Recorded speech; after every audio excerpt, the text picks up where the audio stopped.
बच्चों हम लोग अभी बिहार बोर्ड क्लास 10th का जो क्वेश्चन आया है 2021 में, उसका जो हम लोग सॉल्यूशन देख रहे हैं और समझ समझ के सॉल्यूशन देख रहे हैं। ऐसा नहीं कि मैं सिर्फ चिन्ह मार दूंगा और आपको बोलूंगा याद करो, नहीं। ऐसा तो आपको प्रश्न पत्र में मिल ही जाएंगे, बस मैं समझाऊंगा उसको। ध्यान समझे बच्चों, 1 MA बराबर होता है, ठीक है।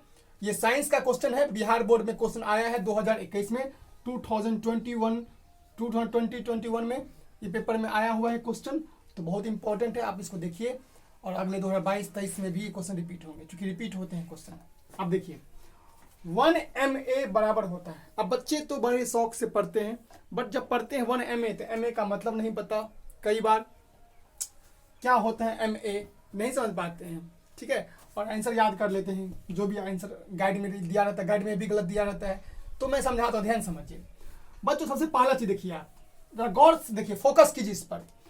लिखा 1 M और ये कैपिटल में लिखा है A, ठीक है बच्चों। इसका मतलब होता है, इसका मीनिंग होता है, देखिए 1 M का मतलब होता है मिली, M का मतलब क्या होता है मिली, A मतलब होता है ampere, milliampere. 1 milliampere बराबर क्या होता है, अगर आपको पता हो तो खटाक से आप टिक कर देंगे और 1 नंबर आपकी झोली में आ जाएगा। 1 मिली एम्पियर बराबर कितना होता है? क्या 10⁻³ एम्पियर होता है, या 10⁻² एम्पियर होता है, या 10⁻⁻1 एम्पियर होता है, या 10⁻⁻6 एम्पियर होता है? क्या होता है? चार में से एक कोई उत्तर होगा, आपको बताना है। क्या आपको पता है? नहीं पता, देख लीजिए बच्चों। 1 मिली एम्पियर बराबर होता है, इसको याद करने वाला है, इसको याद कर लेना। 1 मिली एम्पियर बराबर होता है 10⁻³ एम्पियर।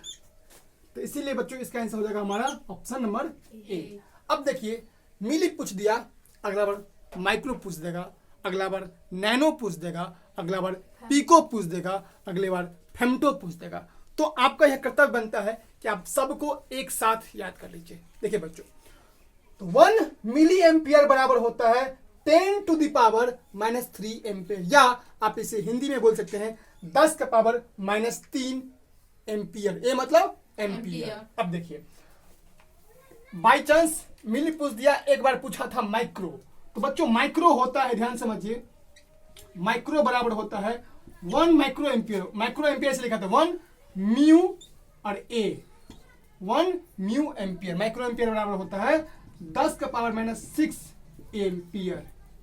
माइक्रो में होता है 10⁻⁻6 एम्पियर, ठीक है। 1 माइक्रो एम्पियर, इसको क्या बोलते हैं बच्चों? माइक्रो। म्यू, इसको म्यू बोलते हैं, म्यू को माइक्रो बोला जाता है, ठीक है। अच्छा, माइक्रो बराबर ध्यान रखना। एक क्वेश्चन तो ये हो गया, एग्जाम आ जाएगा जिसको मैंने घेरा है। फिर बच्चों मैंने मिली तो बता ही दिया। अब देखो, अब मैं बताता हूं इसके आगे, ध्यान दीजिए, ध्यान दीजिए। इसके अलावा आपको पेपर में और पूछ सकता है नैनो। नैनो, नैनो होता है, नैनो जो है बच्चों, नैनो का ट्रिक देखो, इसमें नैनो है, 9 आया, 9, ध्यान दीजिए 9, तो बस सिंपल 10⁻⁹ तो एम्पियर, ठीक। नैनो पूछ दिया, अगला बार पूछा था नैनो। पीको पूछेगा बच्चों, पीको, पीको होता है 10⁻⁻12, 10⁻⁻12 एम्पियर, ठीक। फिर पूछेगा फेम्टो, फेम्टो 10⁻⁻15 एम्पियर, ठीक है बच्चों। अच्छा, 1 एंगस्ट्रम आपके लिए टास्क है कि 1 एंगस्ट्रम बराबर कितना होता है? 1 एंगस्ट्रम, एंगस्ट्रम बराबर कितना होता है? अगर आपको पता है तो कमेंट में बताइए कितना एम्पियर होता है। मैं हिंट देता हूं, ये जो होता है 10⁻⁻9 से लेकर 10⁻⁻12 के बीच में होता है, या तो 11 होगा, 12 होगा, 13 या कुछ भी होगा। बताइए कितना होगा? 10 के पावर 10। हाँ, 1 एंगस्ट्रम बराबर, बिल्कुल सही बोली। देखो 10⁻⁻10 एम्पियर, ठीक है बच्चों, ध्यान समझिए। तो प्यारे बच्चों मेरे साथ रिवाइज कर ले एक बार। मिली होता है 10⁻³ एम्पियर, ठीक। Micro 10⁻⁻6 ampere, nano 10⁻⁻9 ampere. इसको याद करने की जरूरत भी है। नैनो 9 आया तो 10⁻⁹। Pico, pico 10⁻12 ampere. बच्चों मैं ट्रिक बताता हूँ, अगर आप सिगरेट पीते होंगे तो आपको याद हो जाएगा। देखिए अगर आप दारू पीते होंगे तो आपको याद होगा, पिएंगे कितना में सिगरेट? 12 रुपये। मैं ये नहीं कह रहा हूँ सिगरेट पीना शुरू कर दो, अब समझे, कहने का अर्थ ये नहीं है। पीको तो पियोगे कितना? 12 रुपया का चाम्स या गोल्ड फ्लैग या जो भी होता है, तो 10⁻12। फेम्टो फेंकोगे कितना? 15 फेंकोगे 15 10 माइनस 15। ये ट्रिक है आपको याद करने के लिए बता रहा हूँ। पियोगे कितना 12। अब फेंको कितना 15 फेंकोगे 15 अब पियोगे 12। ठीक है समझे बच्चों। नैनो में 9 याद हो गया, नैनो में तो 9। और एक याद करना micro 1 micro 10 minus 6 10 minus 1 milliampere. M A मतलब बोलो ना मिली एम्पियर, तो 10 माइनस 3। ठीक है बच्चों, आई होप आपको ये सवाल समझ में आ गया होगा। प्लीज इसको नोट बनाइए, इसको लिखिए और इसको याद कीजिए। सुबह उठिए याद कीजिए, आपको याद हो जाएगा। ठीक है बच्चों, नेक्स्ट क्वेश्चन की तरफ बढ़ते हैं। ठीक, क्वेश्चन नंबर 2। हेलो बच्चों, क्वेश्चन नंबर 2 देखिए। अम्ल और क्षार आपस में अभिक्रिया कर बनाते हैं। बच्चों क्वेश्चन जो है जरा ध्यान समझिए, प्यार से समझिए। अम्ल और क्षार दो चीजें, एक बगल अम्ल एक बगल क्षार, आपस में अभिक्रिया करने पर जुड़ने पर क्या बनाते हैं। बस आपको अगर पता हो तो टिक कर दीजिए, 1 मार्क मिल जाएगा। देखिए बच्चों ध्यान समझिए। अम्ल यानी एसिड, अम्ल मतलब एसिड, और क्षार मतलब होता है बेस। अम्ल और क्षार बच्चों मिलके ना बनाते हैं लवण प्लस जल बनाते हैं। क्या बनाते हैं? लवण प्लस जल। लवण मतलब होता है साल्ट, लवण मतलब साल्ट प्लस जल H2O, जल मतलब H2O, नमक H2O, पता है ना आपको। और लवण मतलब होता है साल्ट, लवण मतलब साल्ट नमकीन। अम्ल मतलब एसिड, अम्ल मतलब एसिड, ये होता है बेस, ये होता है बेस। अब देखिए बच्चों, अब बोलेंगे सर ये क्या, थोड़ा बताइए, बढ़िया से बताइए, ध्यान समझो। आपको याद रखना है अम्ल और क्षार मिल करके लवण प्लस जल बनाते हैं और इसी अभिक्रिया को उदासीनीकरण अभिक्रिया कहते हैं। ध्यान दो, सीधी बात, नो बकवास, समझिए ध्यान से। अम्ल और क्षार आपस में जुड़ करके लवण और जल बनाते हैं बच्चों। इसी अभिक्रिया को हम लोग कहते हैं उदासीनीकरण अभिक्रिया। क्या कहते हैं बच्चों? उदासीनीकरण अभिक्रिया। उदासीनीकरण अभिक्रिया। अगर आप पेपर में आ जाए कि भाई उदासीनीकरण अभिक्रिया क्या होता है, बोलना कि सर कुछ नहीं, एकदम इजी है। अम्ल क्षार, क्षार अम्ल, कोई दिक्कत नहीं। या तो अम्ल को पहले रखो या क्षार को, या क्षार को या अम्ल को, दोनों को जोड़ दो, बराबर लिख देना, जैसे मैथ में लिखते हैं बराबर बराबर, लवण प्लस जल बनाते हैं। बस इसी को कहते हैं उदासीनीकरण अभिक्रिया। यही से क्वेश्चन पूछा है, तो आपको अगर पता हो तो क्वेश्चन आप पढ़िए। अम्ल और क्षार आपस में अभिक्रिया कर बनाते हैं, क्या बनाते हैं भाई? लवण। ऑप्शन नंबर सी, यानी C will be the right answer. हमारा सी क्या होगा? Right answer. ठीक है बच्चों, क्लियर हो गया? तो आप रिवीजन कर लीजिए, मेरे साथ बोलिए। अम्ल और क्षार मिल करके लवण प्लस जल बनाते हैं। इसी अभिक्रिया को उदासीनीकरण अभिक्रिया कहते हैं। और इसी सवाल पूछा गया है। अगर आपको पता होता उदासीनीकरण अभिक्रिया तो ओहो दिमाग में, यार हम तो पढ़े हैं उदासीनीकरण अभिक्रिया जिसमें अम्ल और क्षार मिल करके लवण और जल बनाते हैं, तो उसे कहते हैं उदासीनीकरण अभिक्रिया। और बच्चों संयोग से यहीं से प्रश्न पूछा है, तो सीधा आंसर क्या हो जाएगा? लवण। ठीक है, ठीक है बच्चों, इसको लिखिए, नोट कीजिए। अगले क्वेश्चन की तरफ बढ़ते हैं दोस्तों। क्वेश्चन नंबर 3 है, सौर सेल ऊर्जा को रूपांतरित करते हैं किस ऊर्जा में? ऑप्शन नंबर ए प्रकाश ऊर्जा में, ऑप्शन नंबर बी गतिज ऊर्जा में, ऑप्शन नंबर सी ताप ऊर्जा में, ऑप्शन नंबर डी विद्युत ऊर्जा में। बच्चों अब जरा ध्यान समझिए, प्लीज समझिए, इतने अच्छे तरीके से बता देंगे, कभी नहीं बोलो बच्चों, ध्यान दो, ध्यान समझिए। सौर सेल, सबसे पहले तो आपको ये पता सौर सेल है क्या, ये पता होना चाहिए। आप सभी ने इसको देखा होगा अपने दैनिक जीवन में, सभी व्यक्ति देखे होंगे सौर सेल। ध्यान दीजिए, उसको वो जो सौर सेल होता है बच्चों, सौर सेल वो किस ऊर्जा किस रूपांतरित मतलब होता है बदलना, रूपांतरित मतलब होता है बदल देना। ठीक है, चेंज करने से कि कोई आदमी काला है तो फेयर लवली लगा करके गोरा हो जाता है, कोई आदमी कोई अगर लड़का काला है तो तो फेयर हैंडसम लगाता है, गोरा हो जाता है, कहते हैं ना इस क्रीम पूरा रूपांतरित कर देता है, गोरा कर देता है। तो रूपांतरित मतलब होता है बदल देना। रूपांतरित मतलब क्या होता है? बदल देना, बिल्कुल चेंज कर देना। वही कह रहा है जो सोलर सेल ऊर्जा को किस ऊर्जा से किस ऊर्जा में बदल देता है। प्रश्न यही है, समझे बात? किस ऊर्जा को किस ऊर्जा में बदल देता है, यही है सोलर सेल। अब देखो बच्चों, देखिए बच्चों, मेरे हाथ में एक सोलर सेल है, सोलर सेल, ठीक है, ये देख रहे हो ना, सोलर सेल है। अब ये क्या करते हैं, ध्यान समझो, ये ना जरा ध्यान समझिए, ये सन से डायरेक्ट प्रकाश लेता है। क्या लेता है? प्रकाश के माध्यम से ये अंत में बिजली क्या देता है हमें? बिजली। तो बच्चों ध्यान दीजिए, आपने अगर ये भी देखा होगा, अगर बड़े बड़े टावर जो होते हैं, बड़े बड़े टावर, उसके ऊपर एकदम ऐसे छज्जा टाइप का लगा होता है, काला काला लगा होता, देखा होगा ना।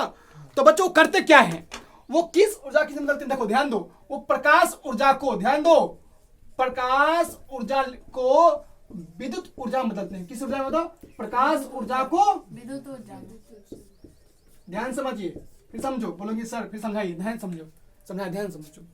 जो सोलर सेल होता है ना, जो सोलर सेल होता है, वो सन से लाइट लेता है, प्रकाश तो रहता है इसके पास, प्रकाश उड़ा लेता है, और उसको किसे बदलता है? विद्युत ऊर्जा में। प्रकाश ऊर्जा को विद्युत ऊर्जा में बदल देता है सोलर सेल या सौर सेल। इसे इंग्लिश में बोलते हैं सोलर सेल। क्या बोलते हैं बच्चों? Solar cell. सोलर सेल बोलते हैं अंग्रेजी में, हिंदी में बोलते हैं सौर सेल। ये ना ट्रांसफर कर, देखो किस ऊर्जा में? प्रकाश ऊर्जा को विद्युत ऊर्जा में। आप देखते होंगे आजकल जो घरों में लाइन जो लगता है, लाइन बंद लगा होता है, वही एकदम सोलर प्लेट लगा होता है, उसी से सूर्य से प्रकाश आया, प्रकाश कैच कर लिया, कैच करके और उसको बदल दिया किसमें? बिजली में। तभी तो घर में बिजली लगता है, तभी तो बिजली घर में आती है। ध्यान समझो। अब बोलेंगे सर ध्यान दीजिए, ये तो प्रकाश ऊर्जा है, फिर तो इसको प्रकाश में बदल दिया ना? नहीं, ये प्रकाश ऊर्जा जो है ना बच्चों, ये अभी बिजली का काम कर रही है। किसका काम कर रही है? बिजली का काम करती है, बिजली ऊर्जा होगी यह। प्रकाश ऊर्जा को यह बिजली में क्या किया? बदल दिया। देखो सन से प्रकाश लिया और ले करके बदल दिया किस चीज में? विद्युत ऊर्जा में। तो ये भी जो बल्ब का काम और इसका काम दोनों बराबर है, तो ये विद्युत ऊर्जा का काम विद्युत ऊर्जा में बदल दिया। तो आपको याद कर लेने हैं बच्चों, जो सोलर सेल होता है वो प्रकाश ऊर्जा को, सन में प्रकाश है, पता है सन में क्या है? तभी तो हम तुमको देख पा रहे हो, या सड़क पे जो गाड़ी चलती है, या आप देख पाते हैं किसी को भी, हम लोग प्रकाश के कारण नहीं देख पाते हैं ना। प्रकाश एक ऐसी वस्तु होती है, एक ऐसा फैक्टर होता है जिस कारण हम सभी चीज को क्या करते हैं? देख पाते हैं। तो देखो ये सोलर सेल, ये प्रकाश लिया, इस प्रकाश को यहाँ पे इसके अंदर में ऐसा मैकेनिक्स होता है, ऐसा सिस्टम होता है जो कन्वर्ट कर देता है। क्या करता है? कन्वर्ट मतलब वही रूपांतरित, बदल देना। रूपांतरित मतलब क्या होता है? बदल देता है। किस चीज को किस चीज में? तो प्रकाश ऊर्जा को विद्युत ऊर्जा में। अब प्रश्न पढ़िए एक बार, प्रश्न पढ़िए। सौर सेल ऊर्जा को रूपांतरित करता है। ओहो, रूपांतरित मतलब बदलना। जैसे आदमी बदल जाते हैं, हम लोग कितने रूपांतरित हुए हैं, बचपन में इतने बड़े थे, होते एकदम अभी 6 फुट के हो जाएंगे, उससे ये बड़े हो जाएंगे, समझे? कहने का मतलब ये हुआ कि रूपांतरित, बदलना। तो ये प्रकाश ऊर्जा को किसमें बदलता है? बोलो, विद्युत ऊर्जा में। तो अब परीक्षा में विद्यार्थी क्या करता है ना, देखा प्रकाश ऊर्जा मार दिया, ओहो प्रकाश ऊर्जा तो याद किया था, प्रकाश ऊर्जा में नहीं। सवाल ये करे किस चीज में बदल देता है, ये नहीं करे किसको बदल देता है। प्रश्न समझो, प्रश्न कर रहा है किस ऊर्जा किस ऊर्जा में बदल देता है। तो प्रकाश ऊर्जा को बदलता है विद्युत ऊर्जा में। तो विद्यार्थी मार देता है, प्रकाश ऊर्जा गलत हो जाता है, कि घर पे आएगा माथा एकदम धोएगा नहीं। बच्चों ध्यान समझिए, कह रहा है ये नहीं पूछ रहा है किसको बदल देता है, विद्युत में। क्वेश्चन पूछ रहा है बदल की मतलब किस में बदल देता है, ये नहीं पूछ रहा किसको बदल देता है, किस में बदल देता है। नहीं समझे बात? ये मुन्ना, अगर मेरे पास जादू है हम इसको बिल्ली बना देंगे, तो ये नहीं पूछ रहा है कि मुन्ना को बदल रहे हो, तो किस में बदल रहे हो? बिल्ली को बदल रहे हो, बिल्ली में बदल रहे हैं ना, तो बिल्ली होगा आंसर। ये नहीं कि मुन्ना मार देना, ठीक? समझे मेरी बात? समझे क्या बोले? किसमें बदलना है? हाँ, किसमें रूपांतरित करना करना है।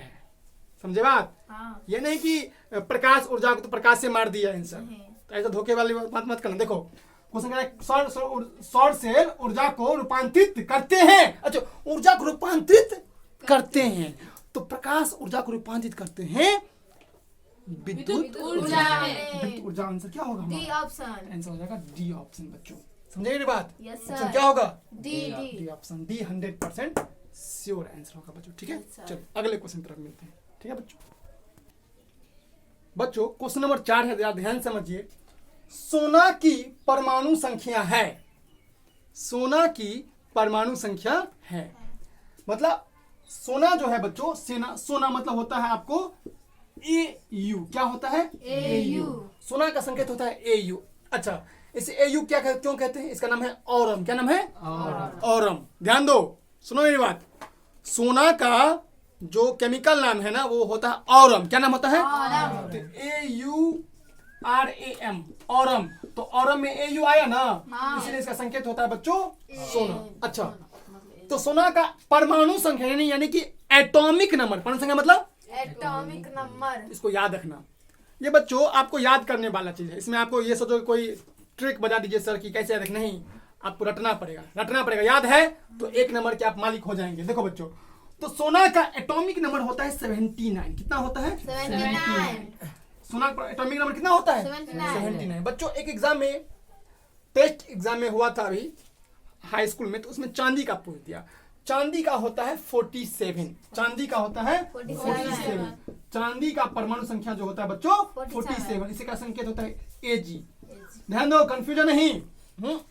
बच्चे अक्सर सोना चांदी में कंफ्यूज होते हैं। ध्यान दो लड़की, देखो चांदी का होता है AG, संकेत बोलो चांदी का AG। इसका परमाणु संख्या 47। 47। और सोना का होता है AU। AU। इसका नाम क्या है? ऑरम। 79। ऑरम लिख लो हिंदी में, ऑरम। ऑरम नाम है, इसलिए AU आया, इसलिए इसका संकेत होगा AU। Atomic number 79। अच्छा बच्चों, तो आपको करना क्या है? 1 से लेकर कम से कम 26 तक याद कर लेना। 26 तक आपको याद। जैसे लोहा का परमाणु संख्या, लोहा का संकेत क्या होता है? लोहा का संकेत क्या होता है? Fe। क्या होता है? Fe। जैसे लोहा का होता है 26। लोहा क्या होता है बच्चों? 26। Fe। इसका संकेत हुआ एटॉमिक नंबर हुआ 26। जैसे एल्युमिनियम कितना होता है बताओ? एल्युमिनियम का 13। लोहा का आधा होता है एल्यूमिनियम, Al 13। एल्युमिनियम का कितना होता है बताओ? Al कितना होता है? 13। बोलो कैल्शियम कितना होता है? 14। बोलो फिर से बोलो, आप लोग बताइए कैल्शियम कितना होता है? कमेंट करके बताना आप सभी को, कैल्शियम कितना होता है? कैल्शियम, मैग्नीशियम, ठीक है, इन सब का। मैग्नीशियम को तो 11 हो छे। नहीं, सोडियम का 11 होता है, बेवकूफ। मैग्नीशियम 12। मैग्नीशियम 12। देखो सुनो ध्यान दो। सोडियम का होता है 11। सुनो ध्यान दो, सोडियम का 11। सोडियम का 11। संकेत होता है Na 11। Sodium 11, magnesium 12, aluminium 13, silicon 14, phosphorus 15, sulphur 16। Sulphur 16, calcium 17, chlorine 17, calcium 18, potassium 19। समझे ना? ऐसे करके समझ आया? समझे? Hydrogen 1, helium 2, lithium 3, boron 4, carbon 5, ऐसे करके होता है। समझे ना? कार्बन कितना होता है? 6। कार्बन का 6 होता है। Hydrogen 1, helium 2, lithium 3। मेरे से बोलो, हाइड्रोजन 1, हीलियम 2, लिथियम 3 और beryllium 4, boron 5, carbon, nitrogen, oxygen, neon, fluorine 9, neon 10, sodium, magnesium, aluminium, silicon, phosphorus और सल्फर 16, क्लोरीन 17, आर्गन 18, हाँ, कैल्शियम, अच्छा पोटेशियम 19, कैल्शियम 20। अच्छा बच्चों कैल्शियम 20 होगा। कैल्शियम कितना होगा? 20। ध्यान रखना, इसको याद कर लेना एक बारी बढ़िया से। कैल्शियम कितना होगा? 20 होगा। ठीक है, स्कैंडियम, वेरेंडियम, टाइटेनियम सब बहुत सारा है। ध्यान दो बच्चों, तो ऐसे कम से कम आपको 26 तक कितने याद करने हैं? 26 तक आपको याद कर लेने हैं। वैसे देखो कुछ सोना का भी पूछ रहा है 79, सबको याद रखना, याद करना पड़ेगा भाई। ठीक है ना? याद तो करना पड़ेगा, चाहे हंस के करो रो के करो, याद तो करना पड़ेगा बच्चों। इसमें कोई आपका कोई हेल्प नहीं कर सकता, कोई भी टीचर, ठीक है। याद तो करना पड़ेगा आपको, ठीक है। चलिए अगले क्वेश्चन की तरफ बच्चों। अगर यह वीडियो अच्छा लगे आपको तो लाइक कीजिए, चैनल को सब्सक्राइब कर दीजिए और बेल आइकन को हिट कर दीजिए, ताकि जो भी नोटिफिकेशन मैं वीडियो अपलोड करूं आपको अपडेट होते रहे, मिलते रहे, ठीक है बच्चों। तो मिलते हैं नेक्स्ट वीडियो में, तब तक जय हिंद जय भारत। और बच्चों पढ़ोगे तो अपना काम करोगे, ना कि मम्मी पापा काम करोगे। मम्मी पापा तो जी के दुनिया खत्म कर देंगे, बट आप अपने लिए पढ़ेंगे, मम्मी पापा के लिए नहीं पढ़ेंगे। तो आप अपने लिए पढ़िए, मस्त होके पढ़िए और जीवन को सुखमय बनाइए और दूसरे को भी सुखमय कीजिए, ठीक है बच्चों। जय हिंद जय भारत।